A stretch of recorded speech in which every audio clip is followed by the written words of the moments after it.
হঠাৎ করে ট্রেনের ভেতর অকথ্য ভাষায় গালাগালি এবং মারধর শুরু হয়ে যায়। হতবাক হয়ে যায় ট্রেনের যাত্রীরা। এক বয়স্ক লোকের পাশের সিটে বসে যাচ্ছিল এক যুবতী। হঠাৎ করে যুবতীটি দেখতে পায় ওই বয়স্ক লোকের ফোনের ক্যামেরাটি অন এবং ভিডিও রেকর্ড হচ্ছে। এই অবস্থা দেখে যুবতীটি অত্যন্ত ক্ষুব্ধ হয়ে যায় এবং সে মনে করে লোকটি লুকিয়ে তার ভিডিও বানাচ্ছে। ব্যাস, এতেই বিপত্তি।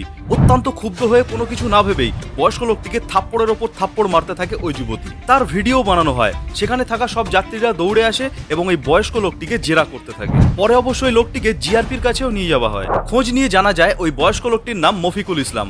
মালদার তোফাপুর অঞ্চলে তার বাড়ি। সোশ্যাল মিডিয়ার সাংবাদিকরা যখন তার বাড়িতে গিয়ে তাকে কিছু প্রশ্ন করে তখন সে জানায় সে মোবাইল সম্বন্ধে তেমন কিছু জানে না। কোনো কারণবশত হয়তো হাত লেগে ভিডিওটি অন হয়ে গেছিল এবং বেসিক্যালি তার দাড়ি থাকায় সে একজন মুসলিম বলে তাকে এই ধরনের হেনস্থার মুখে পড়তে হয়।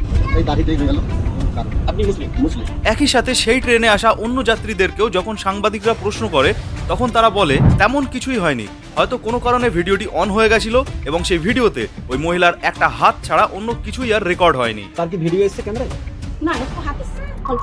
আর সেটা আইডেন্টিফাই না করেই এই ধরনের মারধর করা হয় মফিকুল ইসলামকে। শুধু তাই নয়, তার প্রতিবেশীরাও জানায় মফিকুল ইসলাম অত্যন্ত ভদ্র একজন লোক। যেহেতু ফোন সম্বন্ধে তার কোনো অভিজ্ঞতা ছিল না, তাই ভুলবশত সেই ভিডিওটি রেকর্ড হয়ে যায়। কিন্তু তাতে কি, হিন্দু মুসলিমের গন্ধ পেতেই বিরোধী দলনেতা শুভেন্দু অধিকারী এই ভিডিওটি নিয়ে টুইট করে বসে, যাতে আরও একটা সাম্প্রদায়িক পরিস্থিতি তৈরি করা যায়। আদেও কি পুরুষদের নিরাপত্তা কোথাও আছে? যখন ট্রেনে ওই বয়স্ক লোকটিকে মারধর করা হচ্ছিল তখন কেউ জিজ্ঞাসাও করলো না যে এই ভিডিওটি রেকর্ড করার পিছনে ওই ভদ্রলোকের ইন্টেনশন কি ছিল। উল্টে সেই কামরায় থাকা পুরুষ মানুষরাও ওই ভদ্রলোকের ওপর চড়াও হতে থাকে। এভাবে কি বাংলা এগাবে? এভাবে কি ভারতবর্ষ এগাবে?